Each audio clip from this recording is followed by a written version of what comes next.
Good afternoon, good morning, good evening, wherever you may be joining us from. Welcome to episode 140, Best Practices for Cyber Resiliency with Veeam.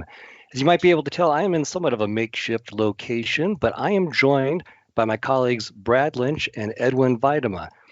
Gentlemen, we're going to be talking today about how can we help offer best advice to make Veeam more cyber resilient, more hardened, as well as just tee up a little bit of the problem statement with some industry-wide research that Jason Buffington and I have previewed on earlier installments of the live stream. But before we go any further, let's do some introductions. Brad, since you're next to me in the middle there, let's kick it over to you. You're no stranger to this. Actually, neither of you are. But just remind folks what you do at Veeam. Yeah, appreciate you having us on, Dave. So my name's Brad Linch.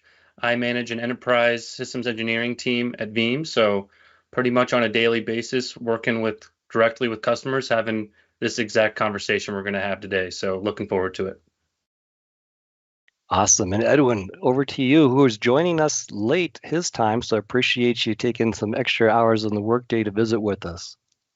Yes, thank you, Dave. Thanks for the invite, by the way. Edwin Weijdema, I'm the field CTO for EMEA, but also the lead cybersecurity technologies for Veeam worldwide. Been with the company almost 7 years, but also people can know me because I've been 30 years an hacker. So yeah, enjoying this, and let's talk about resiliency. Yeah, perfect tee up. And so if we go to our first slide, just want to share but a couple of the research points that we did in our ransomware 2023 report. We debuted that at Veeam On just this past May. Just a quick recap, what is this? Where did this information come from? This is 1,200 organizations globally that got hit with ransomware. They're not all Veeam customers, by the way. In fact, about 6% only of the 1,200 are Veeam customers. So this is global, this is industry-wide or industry agnostic. No one knew Veeam was asking the question. Just to kind of tee up the problem statement, gentlemen, we've heard that the bad actors are going after backups, and this data bears that out. What you see here is indeed the question in orange: did the threat actors attempt or modify to delete your backup repositories? The short answer is they most definitely did, 93% of the time. Unfortunately, the maybe better answer there in green, 18%, less than 1 out of 5, said the bad actors tried to attack our backups, but they were unsuccessful. Unfortunately, 75% of the time, the bad actors could damage some or all of the backup repository. If we go to the next slide, though, this is a bit of a wait, it gets kind of worse. So we asked a simple question again across the industry. How long did it take you to recover? On average, it took about 3.5 weeks to recover per attack. We've got other research that shows that for half of us, 49% of the organizations, they're getting hit 2 and 3 times a year. So if on average, you're spending 3.5 weeks, you've got many months that you're trying to unwind. But some of the boundary conditions, Brad and Edwin, I always like to look at, you literally have 21% of the people, better than 1 out of 5, saying it took me 1, 2, 3, or 4 months to unwind per attack. So that's the bad news. Want to end up on a slight positive before we kind of jump into Veeam and what you can do. The first bit on the next slide is, well, what you can do actually turns out to be good, safe backup targets associated with what you are protecting. And Edwin, that's where you come in. How do we have good, safe backups? Yeah, it's about understanding those cyber attacks, because people are going, or the cyber attackers are going after backups. But why? A lot of people think ransomware is just magic. It just pops in and you're encrypted and it's all done in seconds. But it's really not, because if you really look on how a cyber attack is being built up, it starts with an observation phase. They will just look at your organization, look at people in your organization who could be a viable target or an easy target. From there, they will try to sneak in. So they will send out phishing emails towards those people. They want you to click a link. If you click the link, okay, click that link and I'm in as a hacker. That could be one group. If they build that and they have access to your environment, they have your infrastructure access, they could sell it off to another party there. So another party will just pick it up. They will build a base of operations. I will select a machine in your organization that hasn't has the last patches. It's like not the latest and greatest in operating systems, and they will choose that particular machine to be the base of operations. They will disable all security measures there so they can work easily and undetected. Because that's the whole part about hacking. You don't want to be detected, because if you're being detected, you will be kicked out. After the base of operations, they have high availability. It sounds like IT personnel, right? They also build it high available, because if something goes down, they want to come in through the other door. And that's where they're going. And from there, they will move to like the elevated access and lateral movement. And as you can see, this is already a time span of almost 9 months. But this is what we see in the field. And that's also, if you go to the surveys, we have seen like the data protection trends report with 85% of people notice that they have been attacked and have a ransom. The other 15% most likely in this bucket, because they have been hacked, but they haven't found anyone in their infrastructure. They haven't seen them yet. And this is the interesting part, or not so interesting, because they will go also for your backups to exfiltrate backups and exfiltrate data. That's what you'll see, that red in the middle. They're trying to steal your information, trying to steal your IP. It's not about ransom at this moment in time. It's just about getting information out of your system. But as I always explain to people in the field that are not so familiar with like a cyber attack, it's like going into a hotel blind as a hacker. I will go in, I will touch, I will find the reception, I will go, I find the loo, staircase, bar. Hey, hold on, that's interesting. Mark bar, and move on through the building.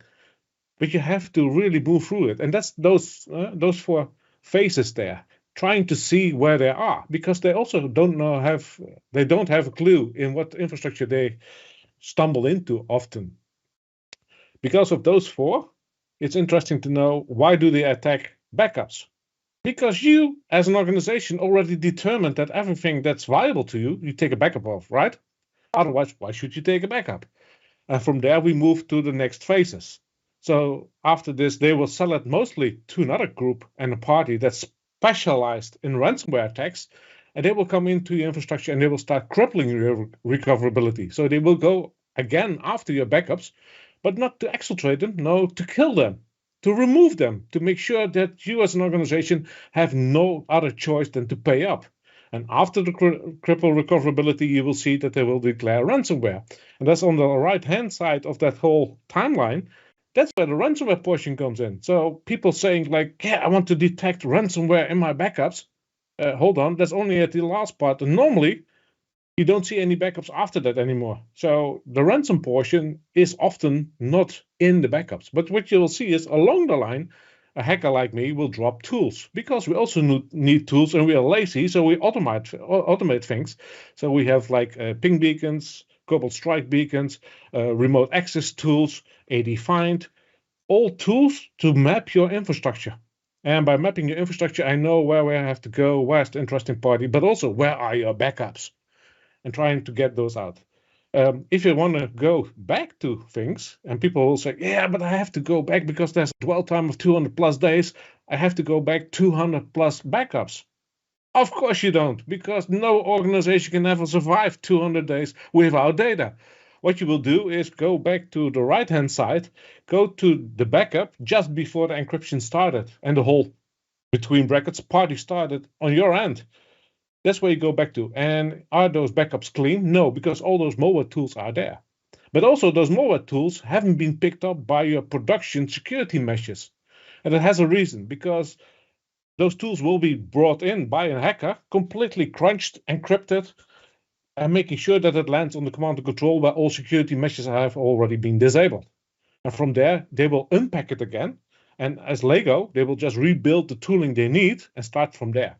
So if you want to go back to a backup, always go back to the backup just before the ransomware party started. Yeah, great anatomy of a cyber attack, Edwin. And, we're going to come back to when Edwin said, go back to the backup just before launch. There's actually some Veeam technologies that can be helpful there. And Brad and Edwin, if we go to the next slide, just kind of want to talk a little bit about, there are multiple different ways within Veeam today. In fact, I could argue we could build even more things into this slide. Brad, I'll leave it to you to unpack, and then we can verbalize some additional capabilities. But kind of take us through from left to right. I see, the primary copy of your data, then we go to the backup stream. What's happening here? Yeah, absolutely right. And just to preface this a little bit, right? There's a reason everything Edwin just went through and the data that Dave just went through, that's why ransomware is the worst kind of disaster. It's not a normal type of DR or it's a power outage or a natural disaster. Because of the sophistication of some of these attacks is why it can take 3.5 weeks to recover, or why some of your immutable backups or your backup repositories are compromised.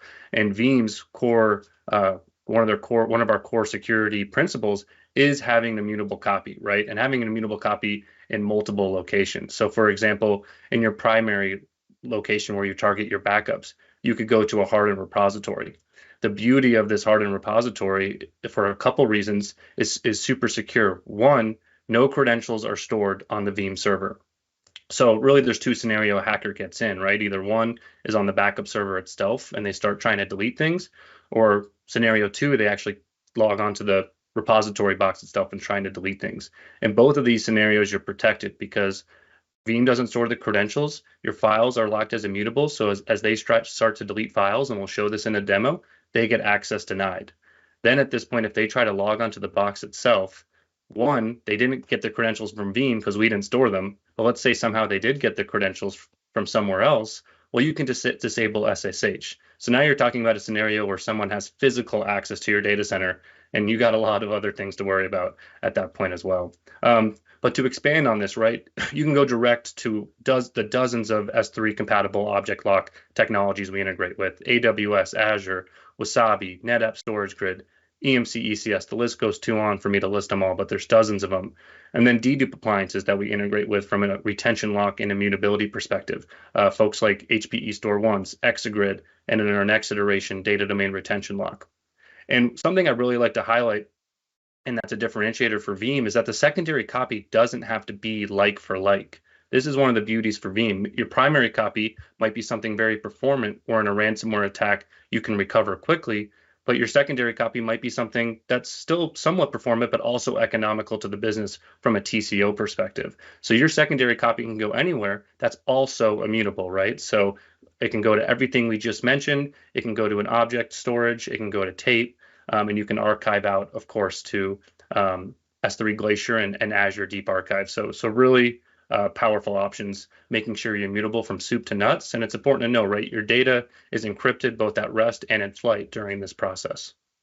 And I like to double click on what you just mentioned there, Brad, because natively with Veeam backup and replication, we have the Linux hardened repository. That's no charge.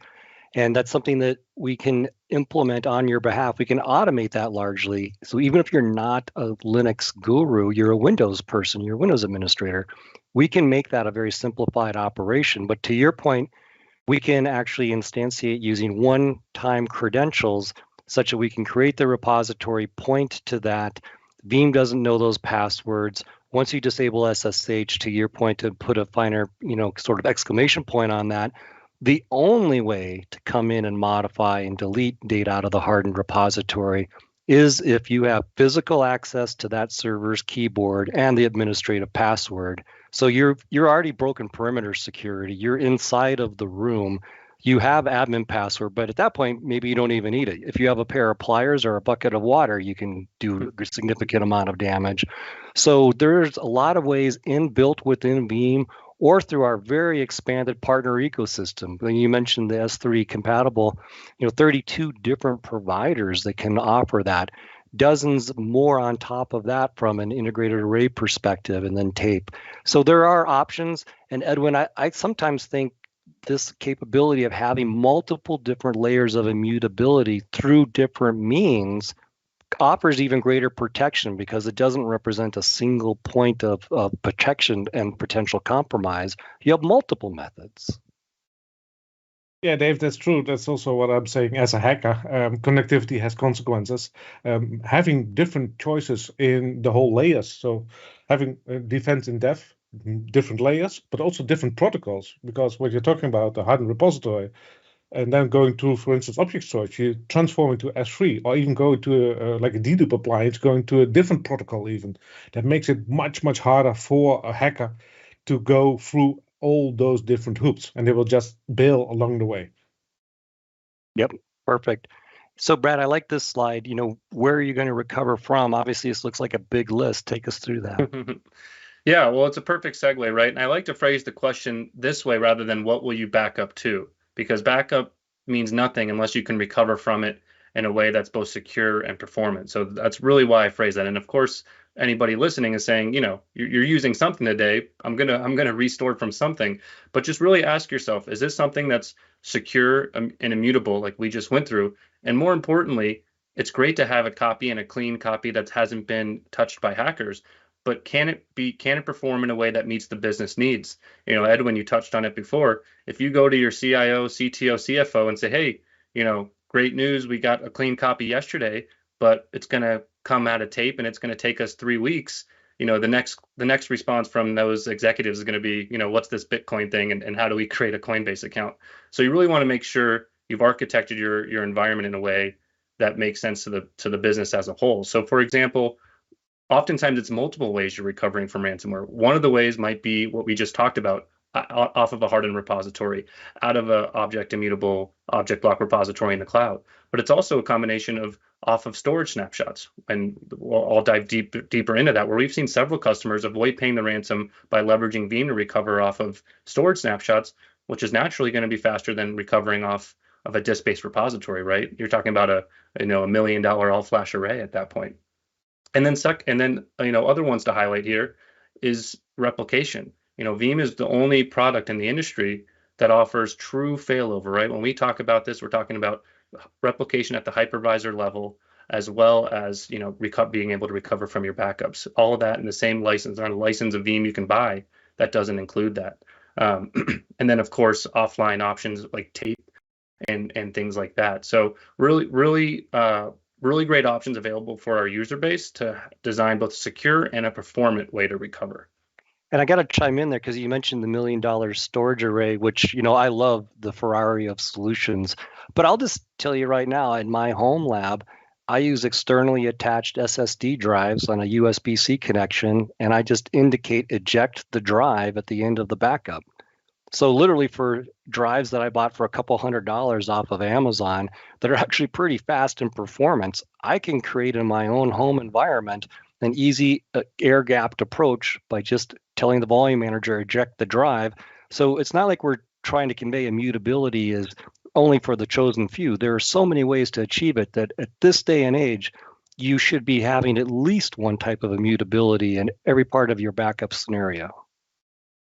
Yeah, and if I might chip in there, the design for recovery, what you said, Brad, that's the really important part, the 3-2-1-1-0 rule. But a lot of people don't think about the free copies. You can also use those free copies for 3 different recovery streams simultaneously. So getting data from different angles, from different locations towards where your DR will be. Good point. Yeah, really good point. And this brings us to, and I don't say this lightly, I don't take this as a marketing term, the fastest recovery options, right?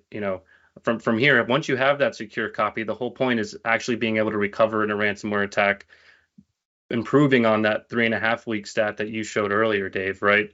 And because of Veeam being the only one that, once again, offers all 4 of these, right? True failover, true DR, true failback at the hypervisor level, the time it takes up to boot up a machine, you're talking about seconds or minutes from a recovery perspective. And then to the storage integrations, right? I've seen several examples where we've helped customers recover from ransomware, avoid paying the ransom. One of them was a healthcare customer who was hit by Ryuk, a very sophisticated ransomware attack. They recovered 1,700 VMs, 500 terabytes of data in 5 days, did not pay the ransom. They were able to recover off their secondary 3-part snapshots. And this is something you can do with Veeam, whether we orchestrated these snapshots or not. You simply just go to the snapshot, see the VMs, and start doing instant VM recoveries off of them. And then thirdly, being able to restore anything, anywhere, right? Whether it's a physical machine, a virtual machine, taking that physical machine, restoring it into the cloud as an AWS or Azure VM, taking an AWS EC2 and restoring it as an Azure VM or vice versa. I mean, truly any permutation of this works, which is so critical. And then lastly, I'd just like to highlight really quickly, yeah, everybody does instant recovery. So why is this on the slide? Well, first of all, we were the first ones to do it, so I think that's worth mentioning. But secondly, what we've kind of been mentioning, you can design this in a way that you can do instant recovery off of anything, right? It doesn't have to be a disk-based appliance. People in the industry used to look at us kind of crooked when we said, hey, maybe don't back up to tape, back up to disk.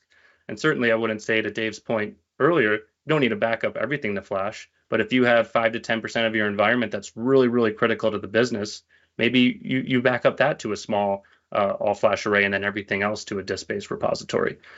And we take it to the next level, right? You can do instant VMDK recovery, instant file share recovery, instant database recovery for SQL and Oracle. So maybe it's just a small set of things that were infected that you can get back quickly. So this is critical to Veeam's value and story of our resiliency and our recovery process. Yeah, well said. And I like your next point here. So now let's think about where you're going to recover to. You kind of verbalize that a little bit, but we've got a graphic on that as well.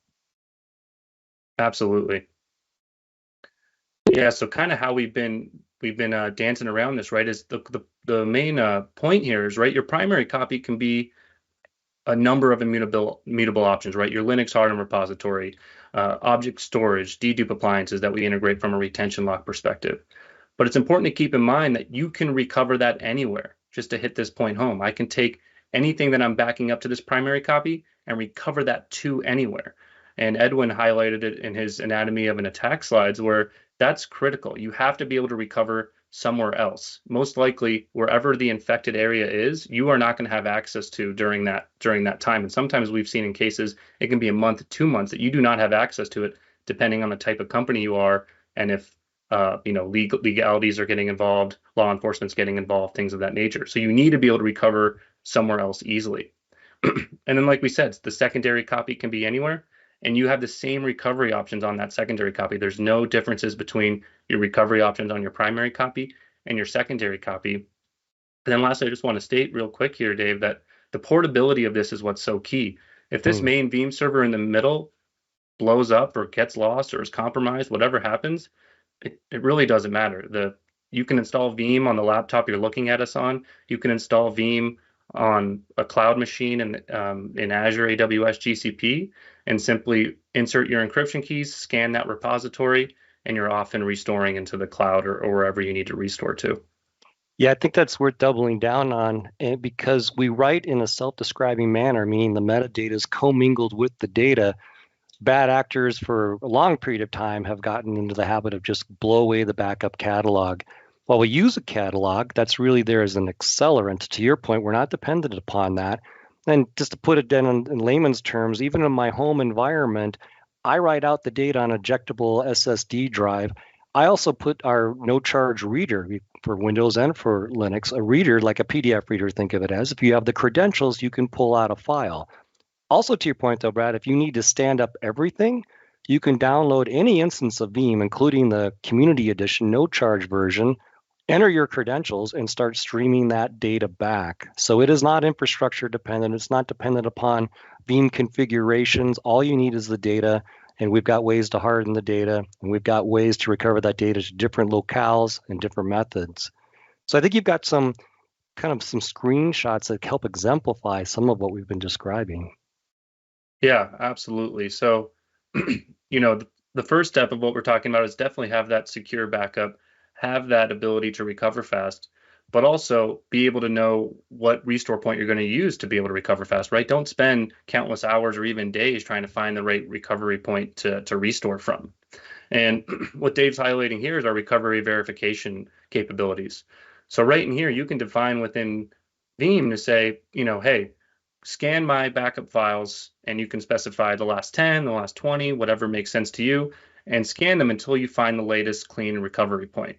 So rather than doing this manually, that can take a lot of time to manually mount a backup file, tell your DBAs, tell your SecOps teams to log in, do some scanning and see what they see, and then let you know, oh, this looks bad. Start yesterday's, the 2 days ago's backup. That whole process can take days. So this automatically scans that backup file, does the scanning itself. If it finds something, it immediately moves on to the previous restore point. And as you can see here, it integrates with any type of AV scanner that supports a CLI. And here it's giving me, all looks good, Brad. This copy is ready for recovery. But just to show you an example of a scenario where, maybe we do find something suspicious, it's saying, hey, your most recent restore point looks to be suspicious. We're going to keep scanning for the last one. So just a really powerful capability here to help you speed up that process of investigation so you can quickly find the latest restore point to recover from. Brilliant. And as we begin to wind down just a little bit, there's also a monitoring aspect to that that's important to note as well. Absolutely. So this is something I really like to highlight because oftentimes, and including us, many players in this industry, a lot of what they provide from a monitoring standpoint, from a ransomware detection standpoint, is you have to understand that's post-breach. The breach has already happened, and it's analyzing your backup files. Now, don't get me wrong, we offer several alarms in the same category. But what I really want to highlight is some alarms that we offer that actually look at your workloads before you even take backups, which is a very big differentiator in our industry. So number one is we will actually look at your production workload on a per VM basis, and you can look at it from a calendar view, which I really like. So maybe the attack's taking place and you're trying to figure out your last clean recovery point. Well, this gives you an idea of, hey, when did spikes in CPU happen or spikes in data store write rates take place, which are all signs of encryption, right? Encryption is a very heavy, intensive task on these VMs. Now, maybe something occurred on this day and something changed in the environment, but maybe something didn't happen on July 30th, for example, and this is something to look into. So a really nice alarm that happens before the backup. A second one I really like is oftentimes in these more sophisticated attacks like a Ryuk or a Conti, things of that nature, they go in and they disable services. They disable the AV scanning tools on the individual machines. They disable VSS on the Windows machines and many more, unfortunately. You could set an alarm within Veeam on the OSs that say, hey, let me know if all of a sudden one of these services is stopped. They should never be stopped. So I just wanted to highlight a couple alarms that do look at things before backup. And then, of course, we do have a great one that does look at your actual backup files, right? And this can be imported into your backup file statistics and let you know, hey, based on your backup file patterns, this latest backup looks a little suspicious in terms of size, which is a sign of encryption, right? We're not getting good dedupe. The backup's taking a lot longer. It's a lot larger. So things of that nature. Thank you, Brad. That was awesome. Now, Edwin, let's transition a little bit and talk about things that can not only help Veeam customers, but really an important topic overall around patching. Yeah, Dave, patching, it's like table stakes. Everyone forgets about it. So that's also what you see on the screen. If you ask different people within a company, the system administrator will just say, hey, if it ain't broke, don't fix it. Don't do anything until we have to. But on the other hand, if you look at the security engineer, it will just say, okay, come on, we have to patch it now, directly now. Why? Because trust comes on foot, at least with your fry. What does that mean? Now, to build up trust, it takes a long time, but to lose it, it's like in a blink of a second. Yeah, and so the important thing here is really patching all systems because in many cases, that's how the vulnerability was launched in the first place. As you mentioned earlier, Edwin, in the anatomy of a ransomware attack, it was some known vulnerability that was exploited initially. Now, when it comes to our backup systems, same kind of thing. Every backup vendor has a certain amount of vulnerabilities that we detect and close rapidly. In fact, if you search in your favorite browser engine, CVE, which just stands for Common Vulnerabilities and Exploits. If you search on CVE and your backup vendor name of choice, you'll see that all backup vendors do have exploits that get known, discovered, and patched rapidly from time to time. And it's important to stay up to date on that. So what you see on our slide here, Edwin's actually placed a QR code, and I appreciate we're talking about cybersecurity and QR codes. So if you don't want to click on that QR code, we've also got the URL, www.veeam.com/KB3103. KB just means knowledge base. We keep up to date, Edwin, on a continual basis, our best patching recommendations and descriptions around those, don't we? Yes, we completely do that, Dave. So also if you go to that same link, veeam.com, and then /knowledge base, you can also subscribe to security advisories there. Brilliant. As we kind of come to a close, Edwin, could you just kind of take us through a little bit of a recap here? I love the phrase that you've got, and I won't steal your thunder as it comes on the screen now. But how do we get to this good, favorable position after talking about all the dangerous things out there? Dave, you have been in the service for years, right? So we all know that you cannot be 100% secure. You cannot protect yourself 100%, because if you look at attackers, they only need to be right once. We as defenders have to be right always. That's like impossible, like a mission impossible. But what you can have is 100% cyber resiliency. And how do you do that? So 100% cyber resiliency, go to protect, look at those autonomous backup data. What we have autonomous backup data, but make sure that it's encrypted. Remember the timeline? That there was exfiltration. Make sure that those backups are encrypted. So if they steal the backups, no worry, they cannot read them. And then follow the 32110 rule. So make sure that everything that Brad covered there, make the right choices that fits your organization. And when it fits your organization and you have immutable tested in there, but also like an offline and air gap, and what you expressed and presented that, Dave, just have a tape coming out. I would even remove it from the tape and put it in a vault somewhere, also for fire. But making sure that it's out of the tape streamer, also make sure that it's already offline and air gapped. So just tape, and everyone thinks tape is dead, but tape is on a revival there. So if you can click one more, Brad, for me. Also recover. Data freedom, making sure that you can pick up the data, but also remember the timeline. You want to go back just to the last backup, not 200 days ago, because you will not survive that one. Make sure that you use secure restore. Connect that with your malware scanner at choice. Make sure that you use the best in the business to scan those backups. But also don't ask a backup vendor to remove malware from the backups, because if you look at the protect side, you ask them to be immutable. If it's immutable, you are not authorized to change it or delete it. So those two don't match. So make sure that you have an option that if you do a restore, use secure restore, connect the malware scanner, and go back to production or DR side completely clean, and give those malware scanners, and we cannot blame them, because in production they have milliseconds to determine any data coming through. Is it good? Is it suspicious? Is it bad? Give them more time. If you give them more time, I will promise you they will find those particular malware strings in your backup already. But also think about design for recovery, because we all did design for backup. We have a 24-hour window, 5% change rate. That means that the whole infrastructure pipe is only fitted for 5% right. If you have to do the recovery, what Brad was talking about, that means in that scenario, you need 20 days to do 100% back. If you have free copies, make sure you already have free streams, so that 20 days will be covered in 3 days or divided by 3, so there's 7 days roughly. But make sure that you design it. So think about duration, RPOs, RTOs for your environment, your application chains. But also think about how are you going to do that. If you only have a few VMs, you can do it manually, right? But if you're not doing it for a few VMs and you have a few thousand VMs, maybe think about Veeam Recovery Orchestrator and start automating that stuff.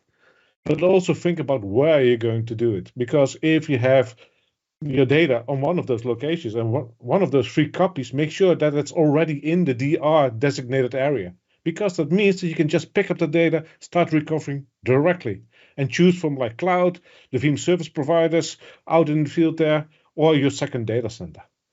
And one more, Brad, if you can click that one. Yeah, it's about to. Oh, there we go. One back, please. Yeah, there we are. So it's about detect, see all, know all. What's coming in version 12a? Inline ransomware detection. Remember that timeline with all that malware in between? That's all about what we say encrypted data. Making sure that we will find that before we even come to the last stage. So in the first 2-3 stages, so around March, April in that timeline, because of the inline ransomware detection, we will find entropy, randomness. And that randomness will say, hold on, look at this machine because this one is suspicious. Then you can connect your malware scanners, use secure restore in a sure backup, run it through, and you will find that you already have been compromised. The principle of assumed breach. Trust me, it's out there. And also use Veeam 1, but also use our compare features. We didn't have the time this time, but Brad and I did some things. We can compare Active Directory, for instance, with the backup and production. Don't rebuild the whole Active Directory. Just look what changed and remove all those things that changed and then go back to production. Well, Brad, Edwin, this has been awesome. I hope if anyone's learned anything, it's that there are many different built-in within Veeam capabilities to make you more cyber resilient. To Edwin's point, you can't always plan on stopping the attack. In fact, you almost have to assume that the attack will happen. So instead, look at how do you become more cyber resilient? How do you get back online faster? How do you detect better? How do you recover quicker through a variety of options that Brad walked through? So thanks for joining. Stay safe, stay positive, and we'll see you on the next live stream.